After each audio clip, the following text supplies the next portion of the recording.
Hey, call me Shape. And today I'm reacting to a video titled Millennial Admits Black Women Were Raised to Fail. Let's get right into it. I want to dismantle this thought that it's too late.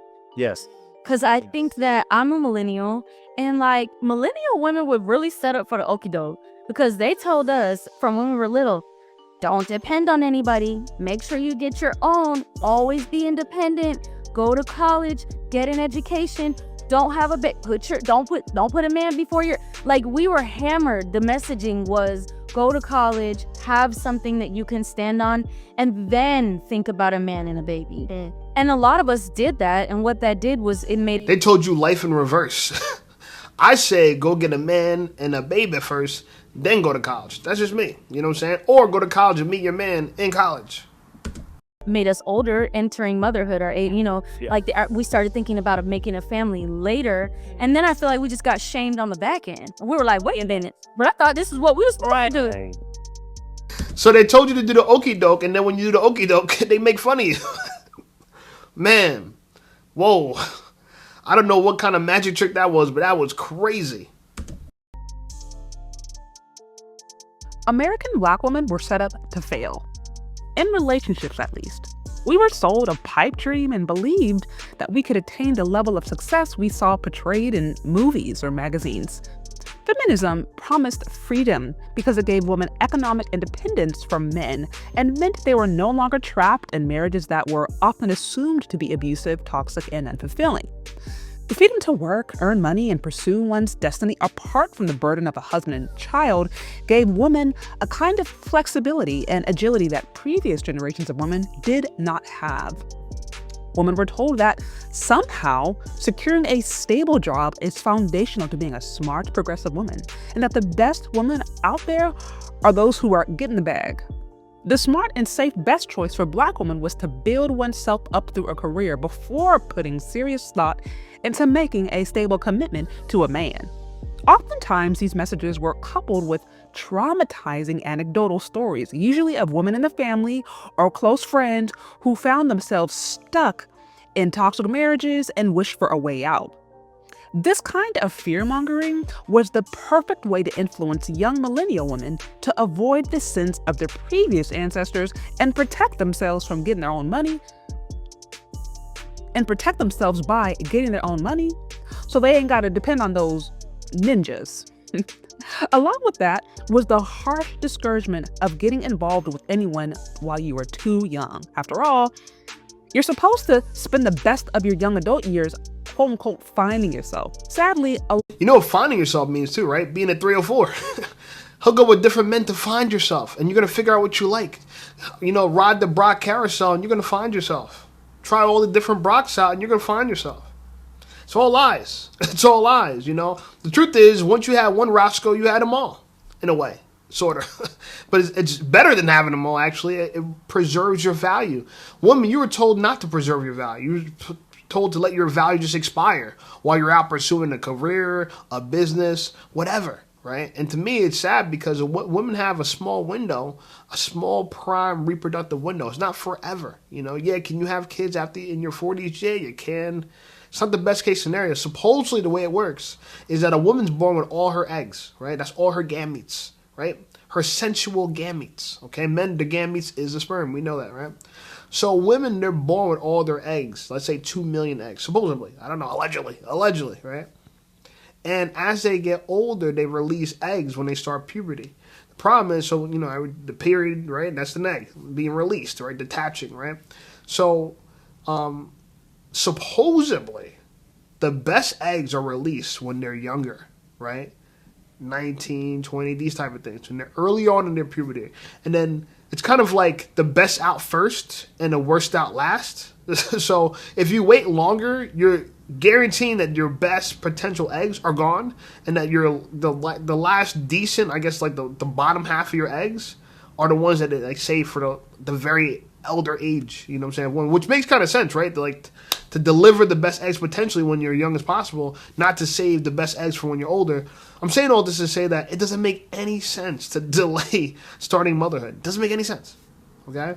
But this was the lie that a lot of women believe. women found themselves in and out of bed of toxic men, which they later on had to go on healing journeys to recover from. But casual sex is supposedly no big deal, right? Again, that was another toxic tenet of feminism that our previous ancestors didn't have: sexual liberation. There are many problems with the advice Black millennial women were given when it comes to relationships, and the fact that we're even having this conversation today proves my point. But let's break down some of the key fallacies associated with this boss chick narrative, or this I don't need a man narrative, and then talk through the best ways to move beyond. Yo, AI is crazy, right? All this is AI we're looking at, yo. AI does a damn good job. This looks real, right? I guess Getty Photos, they're like gonna crash because like there's so many companies that used to like work off of stock footage, and like now they're not gonna need them anymore because you could just AI generate stock footage. Anyway, that's just another thought. Yeah, I think another thing to think about the part of the lie, the lady was saying earlier that they were told a lie and then now they're shamed, right? And which is a great point because it's true. Like, yeah, you're told to become a boss babe, and now that you're a lonely older woman, right? You're shamed. Like, look at you, you're old, you're not married, when everyone else got married, right, at a young age. Because ultimately, like, when it comes to the dating market, your best chance of getting a high value man, if that's what you want, is when you're young. That's your best opportunity. That's when you have the best bargaining chip, okay? But women wait until they're old and washed up and left over, and they think someone's going to value them and then obsess over them. Again, I always say this in all my videos. It makes no sense to be obsessed with a woman. The only people obsessed with women are creeps and stalkers, right? People that won't let women go. You know what I'm saying? I've learned you have to let people go. Let them go. Let them be free. You know what I'm saying? Like, you can't be obsessed with somebody. I'm obsessed with my purpose, right? That's what I'm focused on, okay? You're married to the money. That's what you're focused on, okay? And go ahead, go out there, get the bag. But I don't got to worship you. I don't. I think it's a bad advice. And we tell women that a man is masculine if he chases a girl. There's nothing masculine about chasing women. Any fool could chase women. It takes someone with real courage to chase your goals. That's a real masculine man, not a man running behind women. Anyone could do that, right? It's like a drug, right? Because the idea is they want you to believe that, oh, I'm such a beautiful girl. My box is amazing. I got that WAP. Women don't even understand this because they never got WAP before. I got WAP before, right? Virtually all girls got practically WAP. Everybody, like, you know what I'm saying? The difference between girls is how beautiful they are with or without clothes. That's the biggest difference. As far as performance-wise, most women got the same equipment. I'm just trying to say the truth. You know what I'm saying? Now, hygiene's another thing. You know what I'm saying? If you take care of yourself, I get that. But ultimately, women have the same equipment, right? Rihanna, you know what I'm saying? No offense to A$AP Rocky, but Rihanna's box is no better than the average girl's box, right? It just more... I guess it's a bigger deal, obviously, because Rihanna is an icon, right? Respectfully. You know what I'm saying? Trying to talk respectfully about beautiful women, okay? But I'm just trying to say that they want you to believe that Rihanna, let's say, has the top of the top-notch box. And someone that's been with beautiful women multiple times in my life, I'm going to tell you, you can't tell them apart. You can't blindfold a man and say, tell this one, you know what I'm saying, WAP from the other. You can't. You can't, right? Women is different because, men, we vary in size, you know what I'm saying? But for women, you guys all have the same equipment. I'm saying that to say is, what is there really obsessed over if you have something that everyone else got, right? They said opinions are like buttholes. Everyone got one. It's like that. You know what I'm saying? Everyone got a butthole. You know what I'm saying? You want someone to worship you because of it? Because of your opinions? And because of your box? It makes no sense. First of all, can't women multitask? We act like women can't pursue a career or a trade while maintaining a relationship or building a family. The reality is Black women have always done this in America. Black women have always worked, even when white women weren't working. We worked because we had to. Now, Black women didn't always have the best jobs. It was often menial labor, but either way, Black women showed they could do both. So this whole I have to focus on my career first before I get a man is all cap, because we've seen historically that Black women had to do both. The truth is, women were often saying that from a place of fear and trauma, or just a general lack of respect for marriage. A lot of it. Yo, Chaz is, she wrong for that, yo. She put Big Shirley on the screen when she's trying to say, girl shaming. Look, it's true. You know, I think that's a great point that Chaz is making, that, Black women have always worked. You know, that's actually a great. I never even considered that. Yeah, maybe they didn't work right in like they didn't have a boss the same way they have bosses now. And I guess a lot of them did earlier in the 1900s, right? After slavery or whatever. But regardless, during slavery, after when they freed the slaves, black women worked, right? This whole stay-at-home mother thing, this is not a real thing. That's why a lot of you guys, not guys, sorry, a lot of the women, you guys are wishing on a fairy tale. Like, you've never seen this before, and a lot of you don't know women that were stay-at-home moms. Your mom wasn't a stay-at-home mom. Your mom was a single mom that, you know what I'm saying, was, you know, you got celebrated on Father's Day. That was her. You know, she was the mom and the dad, okay? So to think about that, you know, I have no problem with people that want mobility in their life, that if you are lower class, you want to become upper class. I get it. But understand how to do it. Just understand how to do it. As a black woman, if you're a young black woman watching this right now, I'm going to tell you, I'm going to give you the game, okay? I'm going to give you the game. It's so simple. Preserve your value. There's no value for you to sleep around in hookup culture. It benefits you none. Do I benefit from hookup culture? Yes. But I'll be honest with you, hookup culture is worthless in my opinion too, because ultimately we all could do without it, right? I think the society would be a lot better off if there were more wives and less 304s. I don't think this is, oh my God, man, there's no 304s, everybody's one. And then that'd be better for everybody. Every man would get a more valuable woman, right? Every woman would have more, every woman would have less trauma, right? And it'd be happier.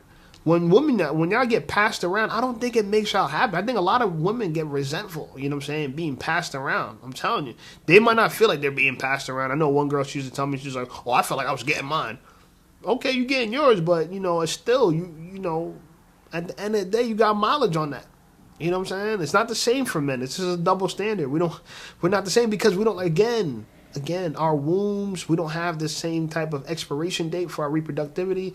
We just don't, you know what I'm saying? So your value is, you know what I'm saying, encapsulated in a period of your time when it comes to your reproductive value for the dating market. Because the dating market has a lot to do with reproduction. Whether we want to say it or not, that's what we're here for. You know what I'm saying? Be fruitful and multiply, okay? That's what my God says. So I think ultimately, if you're a young girl, preserve yourself, avoid hookup culture, choose a man for his character, and you won't have to. And if you avoid hookup culture, you'll never have to worry about how good someone is, or if they got a 6-inch or not. Like, you won't have to worry about none of that because you wouldn't know any better. And that's a problem. You guys have these previous experiences with Pookies and Ray Rays and Tyrones and even dudes like me, and now you want to make sure you use us as a measuring stick for all your men in the future. It's not a fair comparison. There's some good men out there that are not Pookies and Ray Rays in the bedroom. It's just a reality. You know what I'm saying? You know, I'm trying to be everything. I won't lie. I'm trying to tell the truth. I'm trying to offer everything. But most men are not. I think, and those men are still valuable, and they deserve a good, loyal, sober, sane wife. Who preached this did not come from a healed place. Because while I do think it's okay for women to have their own trade or skill or be able to make their own money, doing so at the expense of your own familial and relationship success not only goes against the laws of nature, it just makes it harder for women unnecessarily. Because what these ladies often find when they are finally ready to settle down is that the streets get rougher and rougher as time goes on. The reality is, women are valued differently in the dating market than men are. Heterosexual men usually value youth and beauty. Women offer the most youth and beauty when they are usually college years, getting their careers off the ground. Not to mention, you're the most likely to be around competent, level-headed, bright-minded men in college who are likely single and likely to be on the same class or higher class that women aspire to, making it the most logical to lock down good men when they are still available and around you. After college, it's just harder to meet men. Not to mention, as men get older and attain more money, they tend to have more women interested in them, which actually creates more competition for the women who might be looking for a partner. Case in point. That's a great point. You wait when you actually want a man when the competition is the highest, and you still want him to worship you. You still want him to worship you, and the competition is the high. You want him when he's at the finish line. A lot of y'all want young, rich alpha men to be obsessed with you. honestly, to me, it's one big ego flex for y'all. It's one, because why? Why do you want us to be obsessed with you? To prove that you're valuable? You're valuable. You don't need me to be obsessed with you to prove that you're valuable. Let's be real here. Okay? But I understand that also if a man's obsessed with you, you feel like you have control. And again, women are addicted to power and control. I'm just telling the truth. Y'all need to have for some reason. And y'all never been running anything. But y'all always try to exert your power. Look what Eve did. You know what I'm saying? When the serpent approached her. You know what I'm saying? She felt like, oh, let me go. Man, I can rebel against God. That ain't nothing. I'm going to tell Adam to eat this too. That ain't nothing. So it's in your biology, you know? But what did God say? You will desire your husband, and he will rule over thee. That was her punishment. He said, your sorrow will be, you will desire your husband, and he will rule over thee. And that is the melodrama of a woman, right? And a woman's existential crisis, right? Existential crisis. Anyway, like the video, subscribe to the channel. Channel blowing up. I appreciate you guys. Check out some of my other videos, and I'll see you over there.